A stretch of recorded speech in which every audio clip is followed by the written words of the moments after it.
Now let's go ahead and complete this contact form so you can get the rest of the story on how model binding works. Our next step here is to try to fill in these pieces of information using configuration. We'd like to be able to read some sort of configuration information. We're going to go ahead and create a configuration object based on some places to read the configuration, and we'll do that in the constructor of our startup.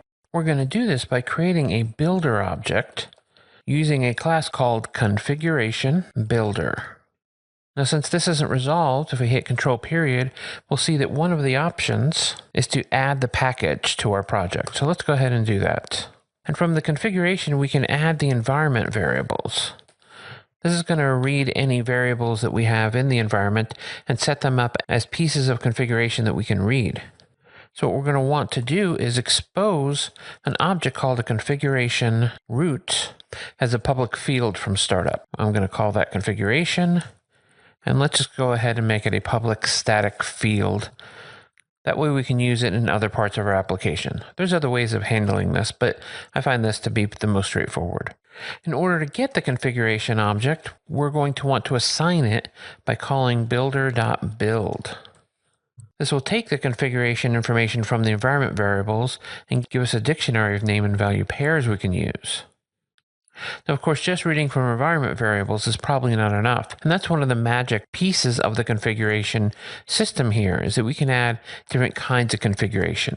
And so for us, we're going to add a JSON file I'm going to call config.json.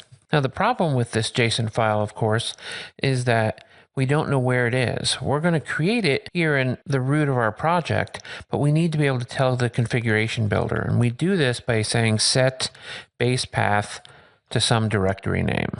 How do we get the base directory for our project? We're going to actually do it by passing into the startup, and dependency injection will fulfill this need in the startup for us for an interface called iApplication Environment, or AppEnv for short. AppEnv has a application base path that we can pass in. Therefore, the builder will know exactly where to find this config.json file. So let's go ahead and add that new file, the root of our project.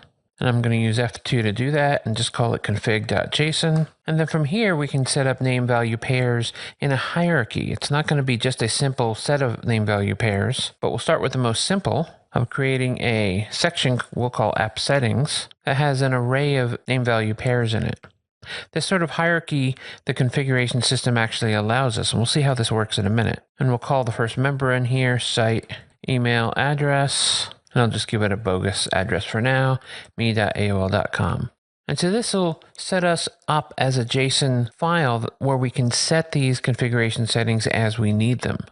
And this will be the first place we're going to actually use them, is use this site email address in our service. Then over in our app controller, when we want to supply these, we can get the email address by using that startup class configuration, and it's just a dictionary with names and values. The hierarchy is separated by colons, not periods like you might imagine, because not all data is in JSON. Could be in INI files, could be in all sorts of places. So there's sort of a mapping of hierarchical structure using colons. So this will be app settings, site email address. And since we're going to send it to that address, we're also going to use it as the from address, just so that it's always coming from our site.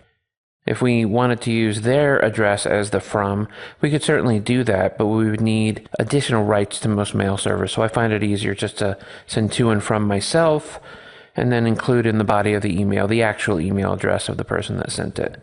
Ends up being a little safer. So let's show this work. I'm just going to execute our project briefly. So we go to that contact page, and let's use another address. Let's go ahead and send that message.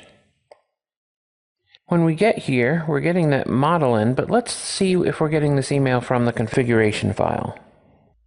There's our email as me@aol.com. And then when we run the mail service, we can see here in the debug output that we're seeing this email being sent. And then we can continue along our way. We can assume that it was sent. But what if not everything went well? This is where we're going to want to use that validation information. We used it on the client to make sure we could send that information, but we actually want to do it here in the action method as well. We do this by saying if model state is valid, and this is a dictionary type class that is just going to contain all the state about the model that was bound here. So if all of the data in here matched here, then we should get in is valid. Now you might think, well, the form is already checking it. Of course it's going to be valid. How could it ever not be valid? Remember, this is the web. This is the wild, wild west, of course. So someone could craft up a post message with those 3 contact pieces with whatever they want to say that is going to skip all that JavaScript that's being checked on. So you always have to check that you're getting valid data in as well. And so this provides both of those.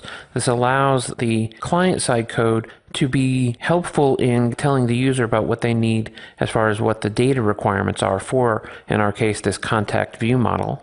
But then when that data is posted over to us, it reconfirms that it is still valid, so we don't end up saving bad data to the database or sending emails with who knows what in them, or really allowing, bad things to happen on our server. I like to call it the belts and suspenders approach of security. Anytime you have any validation code, it's nice to check it on the client. You have to check it on the server. There's no way around that. So this guarantees that it is in fact valid. And if it's not valid, it will fall through and our form will be shown again, and that's where it will include information that may be wrong. And so we can actually do that and use that model state for our own needs, because sometimes the validation really can't be done on the client. You have to do some server sort of checks. And let's just do this. If string is null, empty, or white space email. So if our email didn't get received or isn't configured correctly for some reason, let's go ahead and say model state dot add model error. Now we could include a string here for the key, and the key would be the name of the property that's wrong. But that's not our case. We actually have a generic or an object level error, so we're going to include an empty string there, and that translates to an object level error, and we're going to give it a message. Could not send email, configuration problem. Now this, even though we're showing it as a problem in the form, isn't something that the user could really fix. But at least we're giving him some valid error information here. If it succeeded, we can go ahead and check that Boolean value, and we can do some additional work here. So if we actually sent the email, we can go model state.clear. And that will clear the form, not just the state of the validation, but it will clear the entire form so that when it gets sent down here back to the view, we have a clean, clear form. And this prevents people from accidentally pressing send 14 times and your IT people being annoyed, like sometimes happens to me. But we'd like to give some information to the users to say, hey, this has been sent, without it looking or feeling like an error. And so one approach here is to actually use that view bag that we used for the title earlier and say, let's just call it message, mail sent. Thanks. So we just have some piece of text here that we can then use in the view. Let's go back to the contact view, and let's just add it here at the top. If viewbag.message, and we're not getting IntelliSense because this is a dynamic object that you can add any sort of property to. And if the property doesn't exist, it will simply return it as null. So we're safe in doing this in case we haven't sent the message. And I'll go ahead and just say div and show that message. Let's see if this has worked. Go to the contact page, and that div isn't showing up at all because the first time we show the view bag message is gone. Include a dummy message. And now when we press message, we're getting that information back to the user. Hey, mail was sent. You're awesome, right? It's been cleared so that our form is no longer valid. If we try to press it again, it'll require them to re-enter it, so you don't get as many mistakes from users. So our contact form is now working. Let's go ahead and wrap up this module.